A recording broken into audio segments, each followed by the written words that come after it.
Hello everyone, welcome back to Bhushan science which is more than just a class. तो बच्चों, अगर आप कर रहे हैं बीएससी नर्सिंग एंट्रेंस 2025 की तैयारी और अगर आपने स्टार्ट कर दी है केमिस्ट्री पढ़ना, तो इस वीडियो में अंत तक जुड़े रहिएगा, बिकॉज केमिस्ट्री के ऐसे टॉपिक को या एक ऐसे कंफ्यूजन को मैं दूर करने वाली हूँ जो आपको आगे तक हेल्प करेगा, specially in the chapter of thermodynamics. चाहे आप पढ़ रहे होंगे इसे फिजिक्स में, चाहे आप पढ़ रहे होंगे इसे केमिस्ट्री में, लेकिन मैं हूं रेणुका, आपकी केमिस्ट्री ट्यूटर, तो मैं चाहूंगी कि आप इसे जाने इन टर्म्स ऑफ केमिस्ट्री। तो बेटा यहाँ पे होता क्या है ना, कई बच्चों को डाउट रहता है कि मैम एंथैल्पी और एंट्रोपी में बहुत ज्यादा कंफ्यूजन होती है, समझ नहीं आता कि कौन से टर्म को कहाँ यूज किया जाए और किस तरीके से इसे सॉल्व किया जाए। तो कोई दिक्कत नहीं है, हम जानेंगे इस वीडियो में एंथैल्पी और एंट्रोपी के बीच का अंतर और देखेंगे किस टर्म को कहाँ पे यूज करना चाहिए और कैसे इसे समझना चाहिए। तो समझिएगा, फॉर एग्जाम्पल के तौर पे आप कभी मेले गए होंगे, मेला जो होता है लगता है जहाँ पे झूले होते हैं बड़े बड़े, आपने देखा होगा कि वहां पे क्या होता है ना, एक मदारी होता है, वो क्या करता है, बंदर को नचाता है। तो समझना होता क्या है, अगर उस बंदर का पेट ना भरा हो या फिर मान लीजिए उसे सुबह से कुछ खाने को ना मिला हो, तो वो क्या करेगा, वो काम नहीं करेगा, उसे आ रहा होगा गुस्सा। तो मदारी करता क्या है, उसे कुछ खाने के लिए देता है, फॉर एग्जाम्पल जैसे केला दे दिया या कुछ चने दे दिए, जो भी वो बंदर खाना चाहे। उसके बाद में उसे कहता है चल अब तू नाच के दिखा। तो होता क्या है उस केस में, जब आप देखोगे कि बंदर तो अब खुश है, उसे तो मिल गया खाने के लिए, अब उसकी क्या हो जाएगी, उस केस में आप कह सकते हो बेटा उस केस में उसकी एंथैल्पी बढ़ती है। मतलब यहाँ पे एंथैल्पी का कैसा रिलेशन है, मतलब ये है कि एंथैल्पी का मतलब होता है किसी भी सिस्टम में या किसी भी प्रणाली के अंदर जितनी ऊर्जा भरी है उसकी मात्रा को हम कह सकते हैं एंथैल्पी, यानी कि हीट के कंटेंट को हम कह सकते हैं एंथैल्पी। समझिएगा कैसे, बंदर ने क्या किया, खाना खाया, उसके केस के उसके शरीर के अंदर पे क्या हुई, हीट बढ़ी, उसके शरीर के अंदर पे कुछ प्रोसेस हुआ, यानी कि उसका माइंड अब ठीक है। तो वो जो प्रोसेस अंदर चल रही है ना, that was heat, internal energy उसकी बढ़ी, जितनी ऊर्जा उसके शरीर के अंदर थी वो ऊर्जा तो बढ़ी ही बढ़ी, साथ में उसकी काम करने की ऊर्जा भी बढ़ी, यानी कि इसे आप कह सकते हो internal energy plus work energy, ये दोनों के मेल को जब आप जोड़ देते हैं तो बच्चों वो कहलाता है एंथैल्पी। समझ में आ रहा है? तो चलिए देखते हैं इसे एक बार फॉर्मूले के साथ में। यानी एंथैल्पी के केस में अगर आप कहेंगे किसी भी सिस्टम का इंटरनल एनर्जी में चेंज आना, किसी भी प्रणाली के अंदर उसकी इंटरनल एनर्जी यानी उसकी आंतरिक ऊर्जा में बदलाव आना प्लस उसके काम करने की क्षमता बढ़ना, that is known as internal energy, या फिर उसे कह सकते हो आप enthalpy, not internal energy, that will be known as enthalpy. इन दोनों को जब आप जोड़ देते हो, इन दोनों ऊर्जाओं की मात्रा को जब आप जोड़ते हो बेटा, तो ये कहलाता है एंथैल्पी। समझ में आ रही है बात?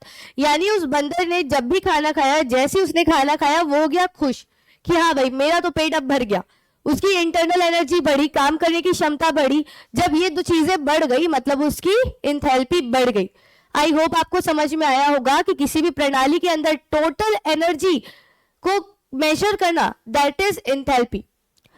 लेकिन यहाँ पे समझिएगा, कभी भी आप किसी भी प्रणाली के अंदर की एग्जैक्ट एंथैल्पी को आप बता सकते हैं क्या? नहीं बता सकते। क्यों? क्योंकि किसी प्रणाली के अंदर भी बदलाव आते रह सकता है, because everything is in cyclic position.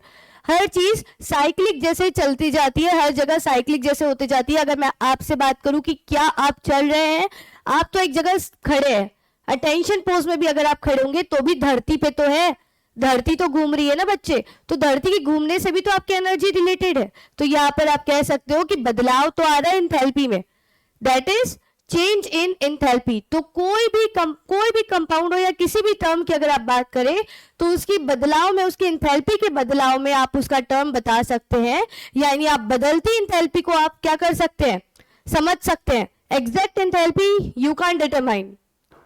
समझ में आई मेरी बात? बिल्कुल समझ में आई होगी, बंदर को याद कीजिए, समझ गए?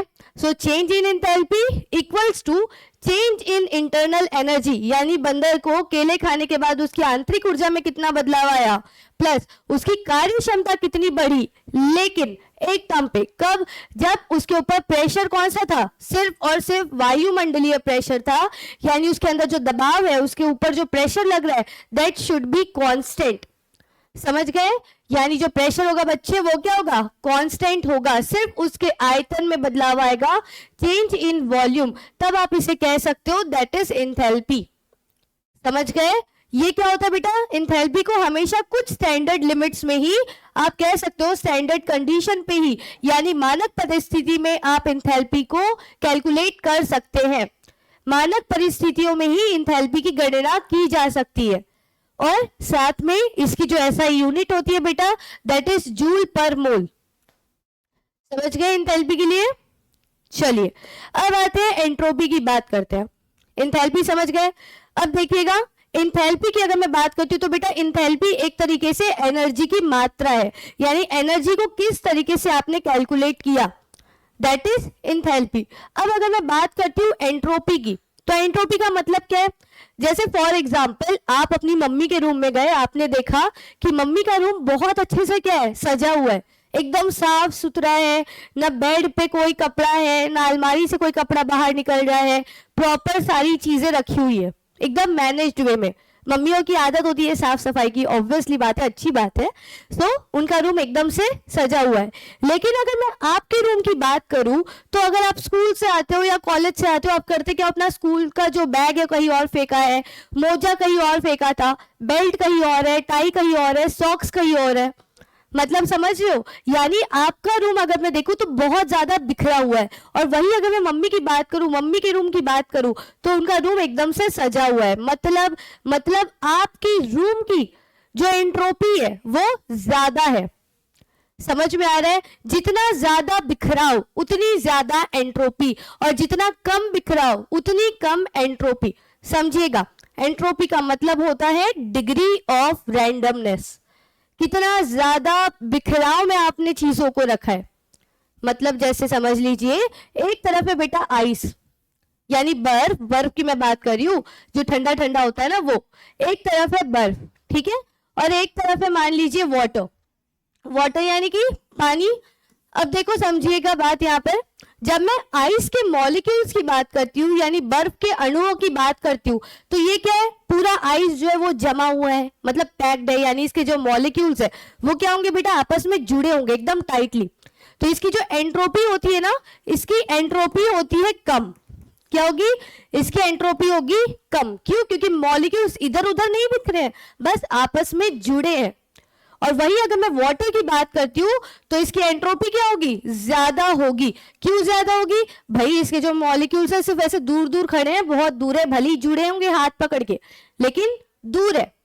तो जितनी ज्यादा बिखराव मॉलिक्यूल्स की उतनी ज्यादा एंट्रोपी, और जितना कम बिखराव मॉलिक्यूल का उतना क्या कहेंगे, उतना कम एंट्रोपी।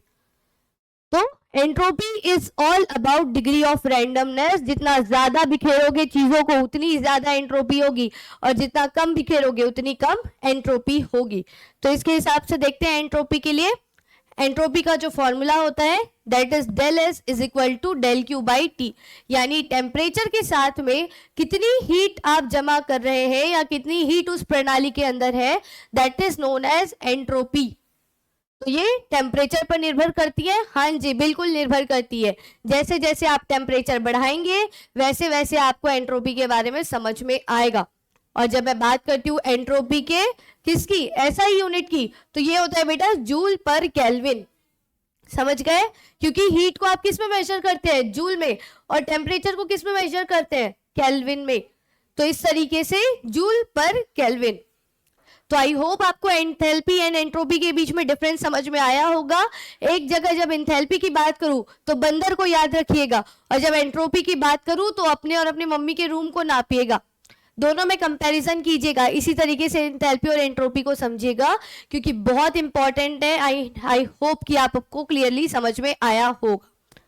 और इससे जुड़ा हुआ अगर कोई भी डाउट है तो आप बिल्कुल कमेंट डाउन कर सकते हैं। और ऐसे किसी दो टॉपिक के बीच में अगर आपको डिफरेंस जानना हो तो भी कमेंट डाउन करके मुझे जरूर बताइएगा, ताकि मैं आपके लिए अच्छे अच्छे ऐसे वीडियोस लेके आऊं।